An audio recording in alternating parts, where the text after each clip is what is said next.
Good morning, everyone. I'm Megyn Kelly. It's Monday, December 15th, 2025, and this is your AM update. Famed director Rob Reiner and his wife found dead in the home, reportedly stabbed to death. Shortly, we will be releasing the person of interest who had been detained earlier today.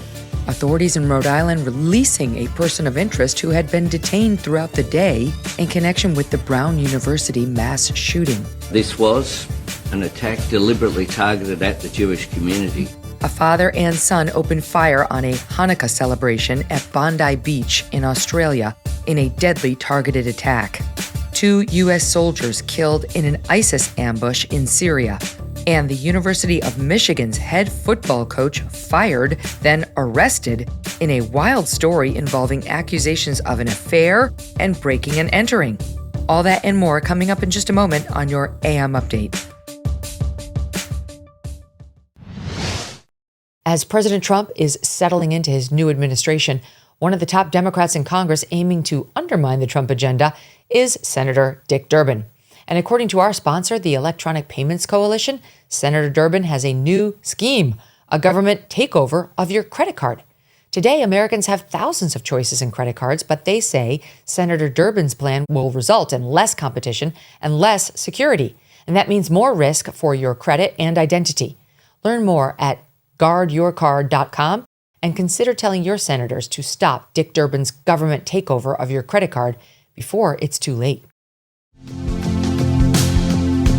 Breaking news out of Los Angeles. 78-year-old director Rob Reiner and his 68-year-old wife, Michele Singer Reiner, reportedly stabbed to death at the couple's Brentwood mansion. People magazine reporting the couple was killed by their son, Nick, though Deputy Chief of the LAPD, Alan Hamilton, declining to confirm that reporting, calling it, quote, a death investigation, but saying the report about the son, quote, did not come from us. Nick has previously been open about his struggles with drug abuse and mental illness. LAPD Robbery Homicide Division detectives were assigned to the case, reports local outlet NBC4. ABC7 in LA reporting that their LAPD sources have told them this is, quote, a murder investigation. Outlets reporting a large police presence around the home on Sunday evening. LA paramedics called to the home around 3:30 p.m. yesterday.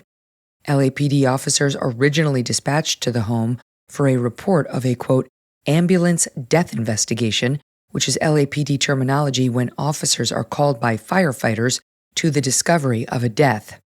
ABC7 reporting actors Billy Crystal and Larry David spotted at the home yesterday afternoon. Crystal, quote, looked like he was about to cry, according to a neighbor. Another briefing set for this morning. Late last night, authorities in Rhode Island announcing the release of a person of interest taken into custody early Sunday morning in connection with the mass shooting at Brown University on Saturday that left 2 dead, 9 injured. Providence Mayor Brett Smiley announcing the decision. Shortly, we will be releasing the person of interest who had been detained earlier today, but we want to inform the community that that individual will shortly be released from Providence Police. Our investigation into this horrific act remains ongoing. It has been ongoing.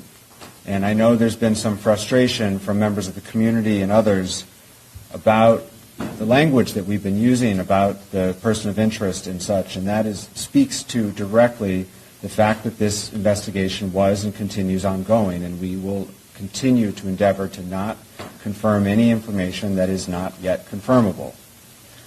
And that is how we can best be transparent with all the members of our community to share the best information that we have. Law enforcement sources telling the New York Post earlier in the day the person of interest was found in a hotel about half an hour away with a revolver and a small handgun featuring a, quote, unique laser light on the handgun, which sources say helped lead investigators to this person. Authorities not going into specifics about what evidence may or may not have been recovered from the hotel.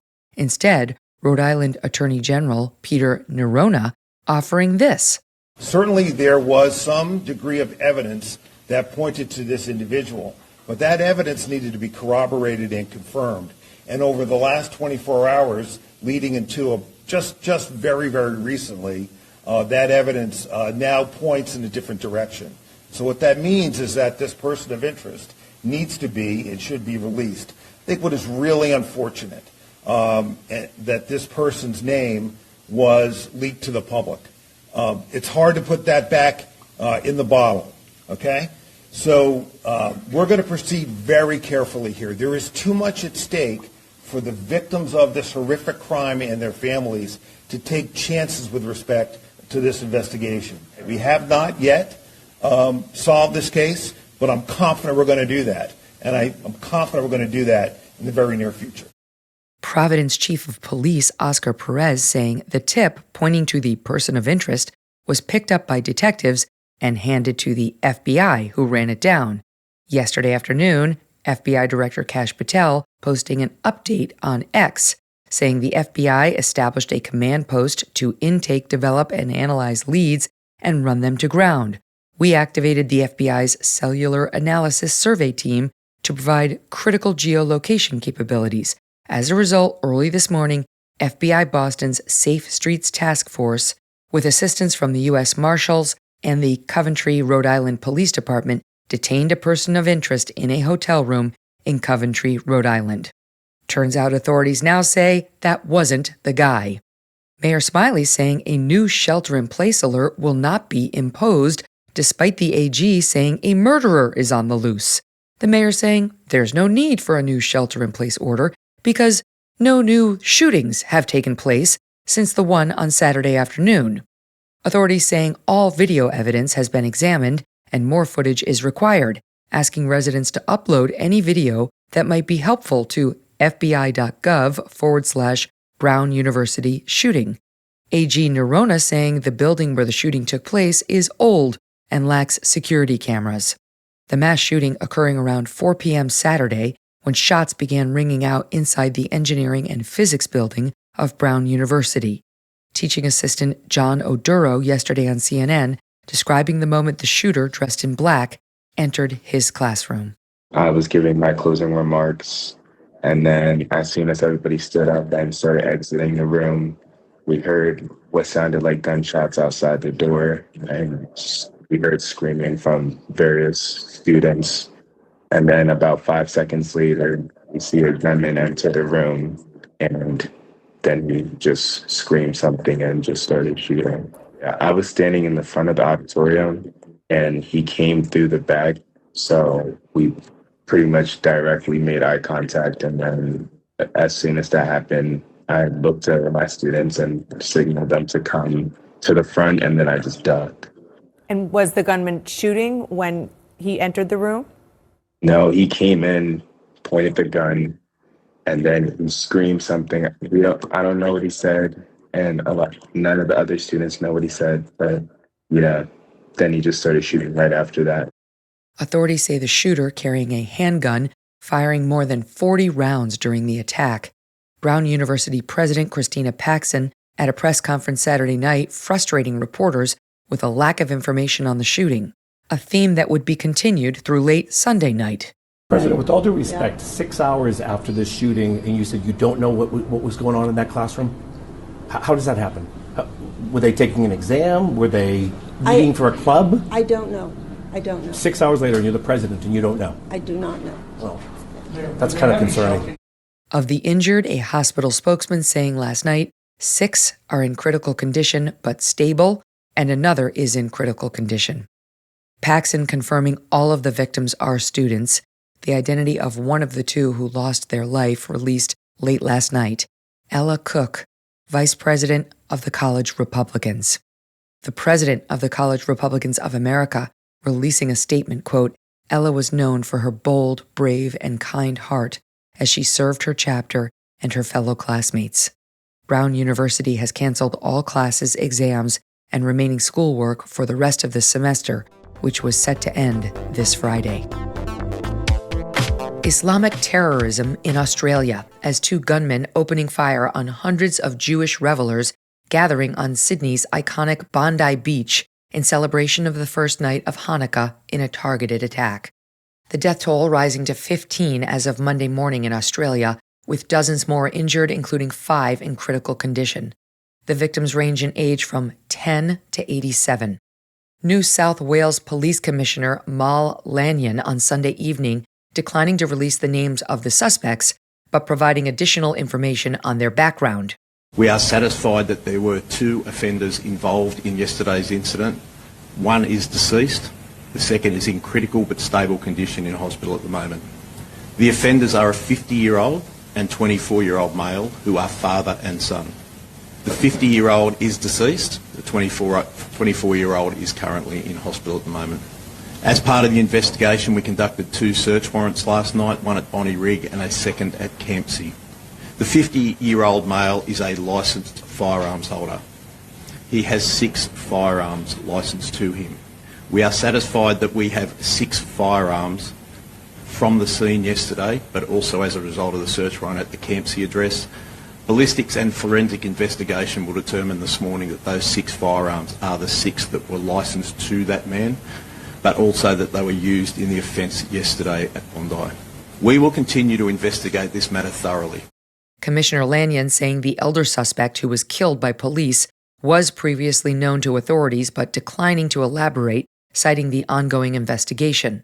The Sydney Morning Herald among the outlets identifying the suspects as 24-year-old Naveed Akram and 50-year-old Sajid Akram. Akram's mother telling the Herald her son was an unemployed bricklayer, last speaking to the family on Sunday morning. She describes him as not particularly social, though noting he did not appear to spend a lot of time online. Quote, "Anyone would wish to have a son like my son. He's a good boy." Authorities also discovering a vehicle containing several improvised explosive devices near the scene of the shooting. At approximately 6:45 p.m. Sunday evening, the father and son pulling up to the beach in a silver hatchback vehicle. The Daily Mail reporting a black ISIS-style flag was draped over the hood of their car.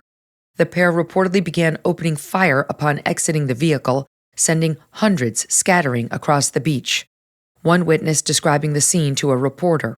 Can you tell me what happened? Yes, there was 2 shooters, one on the bridge, one under the bridge, and just started to shoot for 20 minutes. They shoot, change the magazine and just shoot. Simple as that. 20 minutes, was 4 policemen there, nobody give fire back, nothing, like they are froze, like for, it looked like 20 minutes, like, and they shoot, the guy change magazine. I look at him all the time, I was with 2 of my babies under me, and I look at that, and it's just rifle and a pistol, and just shoot. The shooter on the bridge is visible in a video that went viral on X. One can see a figure clad in black shooting over and over, pausing and shooting more for over 10 minutes before return fire begins, eventually hitting the shooter, who falls to the ground.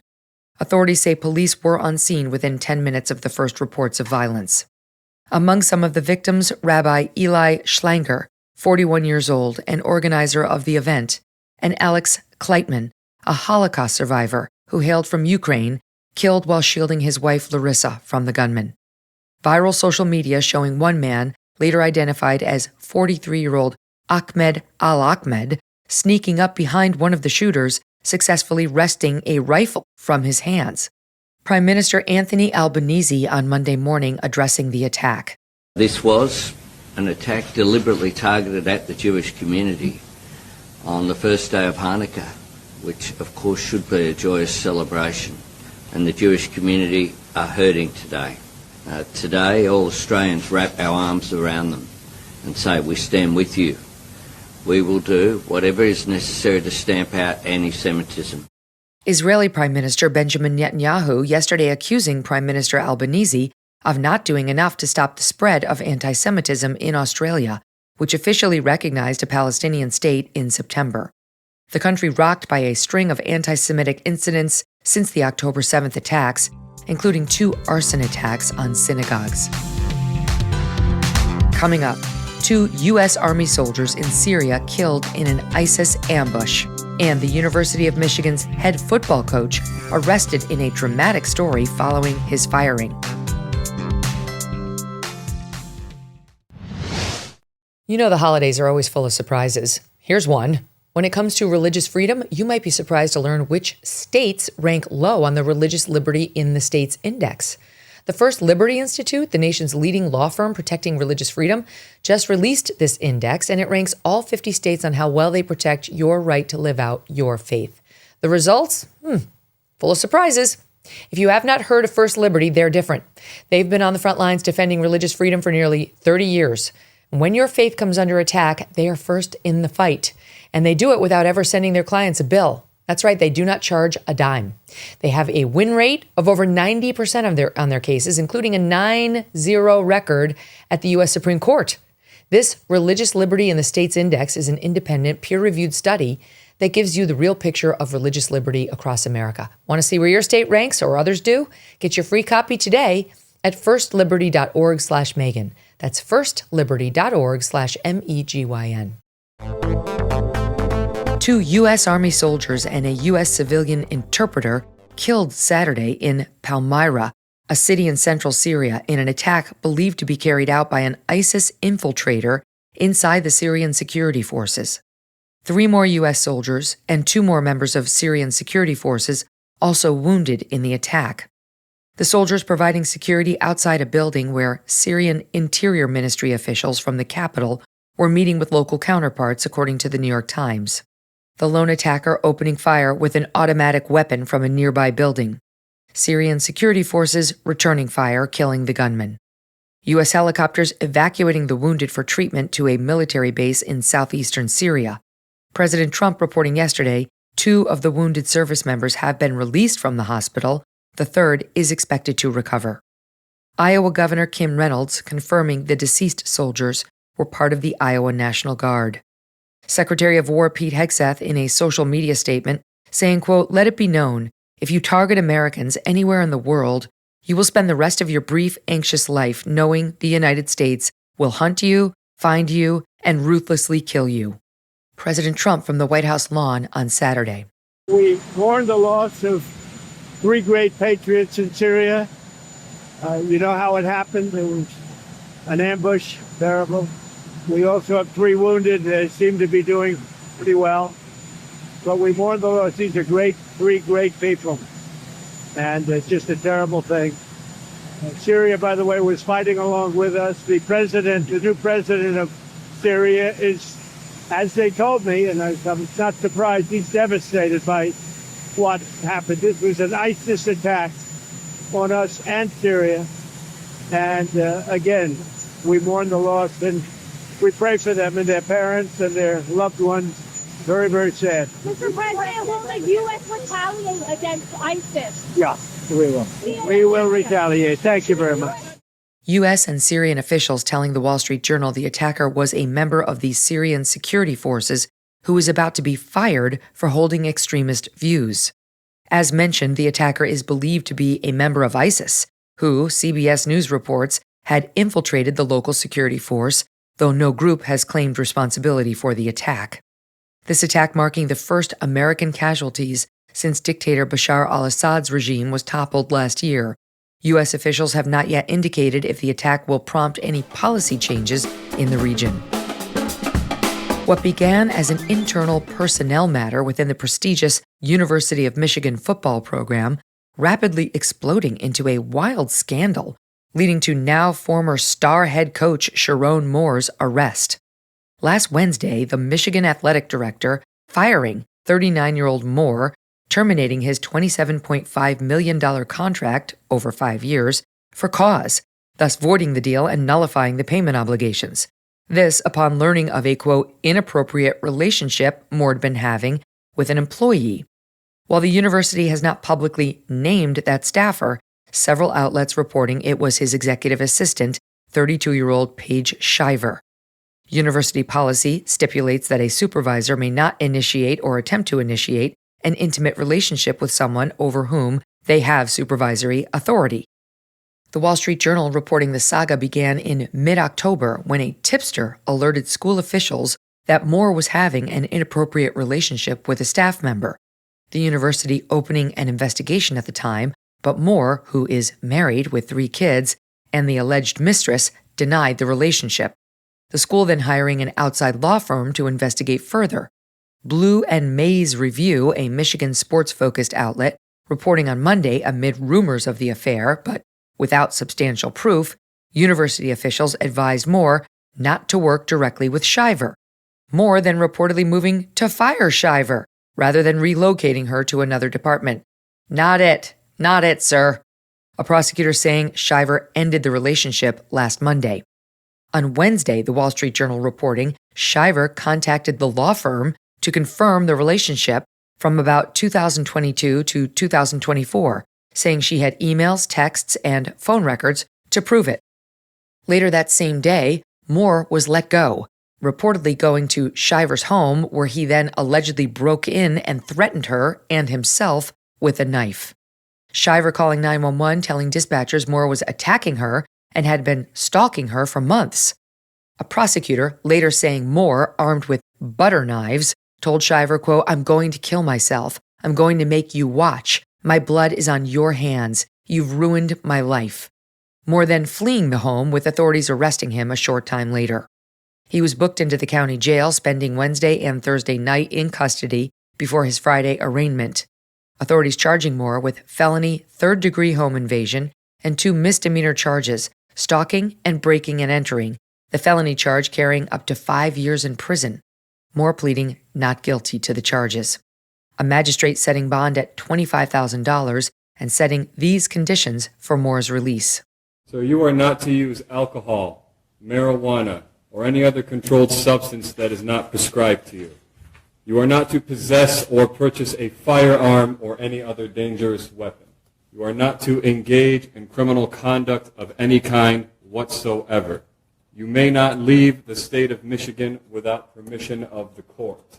Prior to your release, you will be placed on a GPS tether. You will not be released before that GPS tether is placed upon you. You must continue all mental health treatment as a condition of your bond.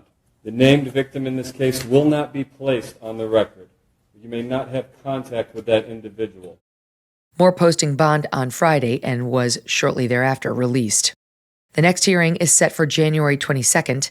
Biff Poggi will serve as interim coach of the Wolverines. Michigan is set to play in the Citrus Bowl against Texas on New Year's Eve. And that'll do it for your AM update. I'm Megyn Kelly. Join me back here for the MK Show, live on SiriusXM's The Megyn Kelly Channel, 111 at noon East, on youtube.com/Megyn Kelly, and on all podcast platforms.